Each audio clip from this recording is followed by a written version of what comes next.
Hello भाई लोग। कैसे हो आप लोग। बहुत दिनों बाद मैं दोबारा से वीडियो रिकॉर्डिंग शुरू कर दिया एंड ये सीरीज़ बेसिकली मेरा पेड बैच के लिए जाएगा। जो भी यूडेमी वगैरह पे मेरा वीडियोस देख रहा है एंड उन लोगों के लिए है ये वीडियोस। शायद एक दो वीडियो मैं यूट्यूब पे भी फ्री में डाल दूँ, पर most of the videos and most of the core concept जाएगा ऑब्वियसली यूडेमी पे। एंड आज के इस वीडियो में हम एक बहुत ही सेंसिटिव एंड बहुत ही क्या बताऊँ, क्रिटिकल टाइप के एक अटैक के बारे में जानेंगे। वो है एसएसआरएफ।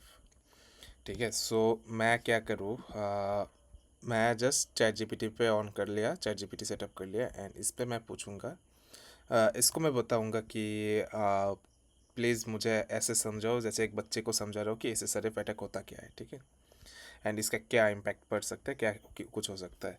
क्योंकि एज यू गाइस नो, मुझे पीपीटी बनाने का कोई इंटरेस्ट नहीं है एंड पीपीटी बनाना मुझे आता भी नहीं है। सो मेरे पास अभी यही ऑप्शन है कि चैट जीपीटी से मैं पढ़ाऊँ।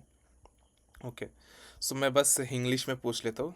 भाई, मेरा S S S S R F attack सीखने का इंटरेस्ट है, तो मुझे ऐसे समझा S S R F attack के बारे में जैसे मैं कुछ नहीं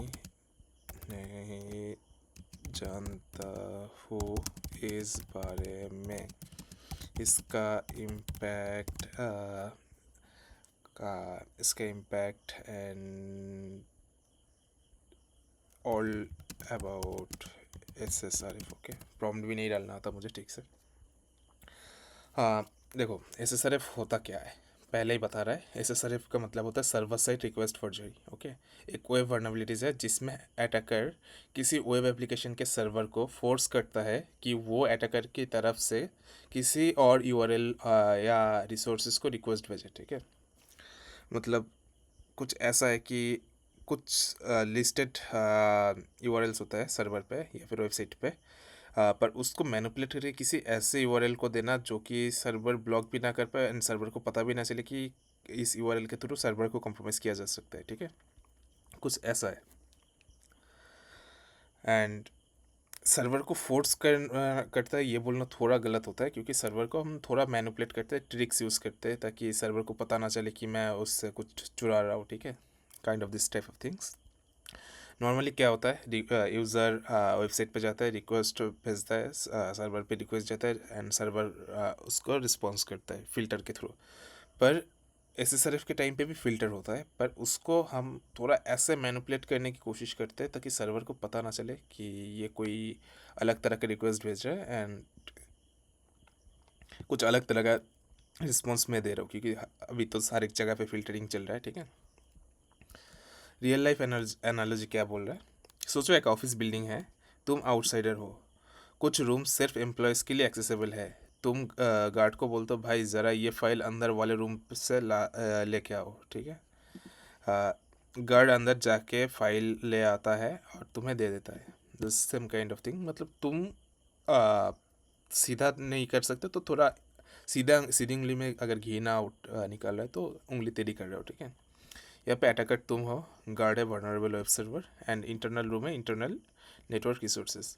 यही बेसिकली एसएसआरएफ का आइडिया है। ओके, एसएसआरएफ कैसे होता है, कई वेबसाइट यूज़र्स पे यूआरएल यूज़र्स से यूआरएल लेते हैं। ठीक है, लाइक अगर किसी को एक इमेज अपलोड करना हो, पीडीएफ जनरेट करना हो, इमेज इंपोर्टर हो, website screenshot tool, URL review tool, WebBook systems and server user के दिए गए यूआरएल पर रिक्वेस्ट भेजता है। ठीक है, मैं पढ़ रहा हूँ या फिर मैं अपने तरफ से समझ रहा हूँ, मैं उसमें कन्फ्यूज़ हो गया था।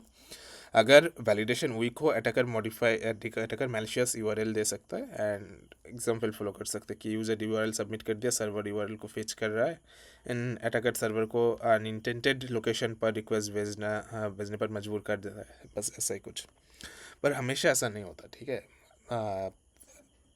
ब्लाइंड एसएसआरएफ थोड़ा अलग होता है एंड एसएसआरएफ के बीच में भी कुछ चीज़ें अलग होता है। ठीक है, एसएसआरएफ से अटैकर क्या कर सकता है, इम्पैक्ट ऑर्गेनाइजेशन का इंफ्रास्ट्रक्चर पर डिपेंड करता है, ठीक है। कि अगर बड़ा कंपनी होगा तो ऑब्वियसली हार्म ज़्यादा होगा। Internal network discovery, attacker internal system के एग्जिस्टिंग का पता लगा सकता है। Example internal admin panel, internal APIs, monitoring system.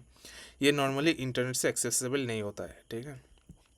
Sensitive information expose, कभी कभी internal service confidential data expose कर देता है।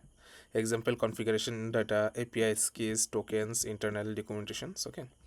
क्लाउड एंड एनवायरनमेंट कॉम्प्रोमाइज़ हो सकता है। क्लाउड प्लेटफॉर्म्स एसएसआरएफ के लिए हिस्टोरिकली बहुत इंपॉर्टेंट रहे हैं, okay.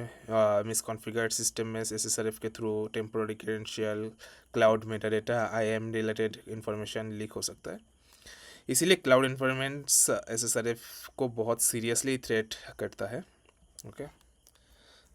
Internal service interaction, attacker server के नेटवर्क एक्सेस का मिसयूज़ कर सकता है। Impact internal and point seat करना, रिस्ट्रिक्टेड यूआरएल्स तक पहुंचना, इंटरनल वर्कफ्लोस ट्रिगर करना, ओके। सिक्योरिटी कंट्रोल बाईपास भी कर सकते हैं। कुछ सिस्टम सिर्फ इंटरनल नेटवर्क से एक्सेस अलाउ हो सकते हैं, सब में होता है, ठीक है।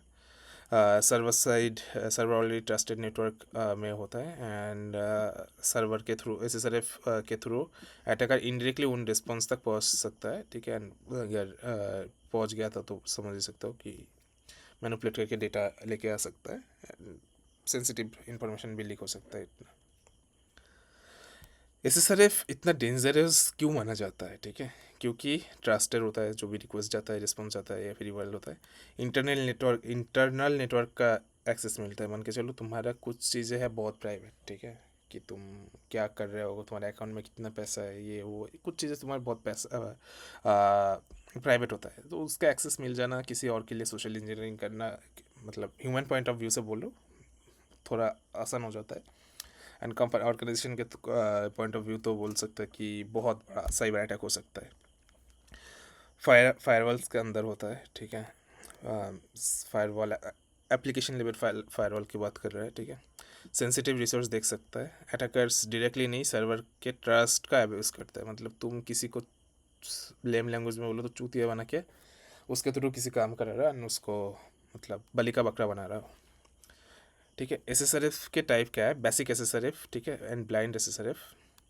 बेसिक एसएसआरएफ में क्या होता है, सर्वर रिक्वेस्ट भेजता है और रिस्पॉन्स अटैकर को मिल जाता है। Result data leak, internal information disclose. And blind SSRF में क्या होता है, सर्वर रिक्वेस्ट तो भेजता है लेकिन अटैकर को रिस्पॉन्स नहीं मिलता।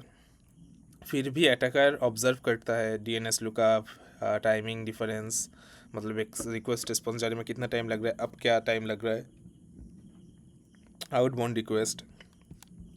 इसलिए ब्लाइंड एसएसआरएफ भी डेंजरस होता है, okay. Famous impact area, SSRF historically कोई बड़े ऑर्गेनाइजेशन के बग हंटिंग प्रोग्राम में हाई सर्विलिटी इशू माना गया है, काफ़ी सारे ऑर्गेनाइजेशन से, ठीक है। Affected system often include cloud deployments, URL features, web hook processors, analytics integrations, image और पीडीएफ जनरेटर्स, ओके। यहाँ पे बोला गया कि एसएसआरएफ को प्रिवेंट कैसे किया जाता है, ठीक है। इसको मैं नहीं जाता हूँ अभी। एसएसआरएफ की सर्विलिटी क्या है, सिर्फ लिमिटेड रिक्वेस्ट लो पे माना जाता है। Internal resource access medium, sensitive data leak high, cloud credential expose critical, infrastructure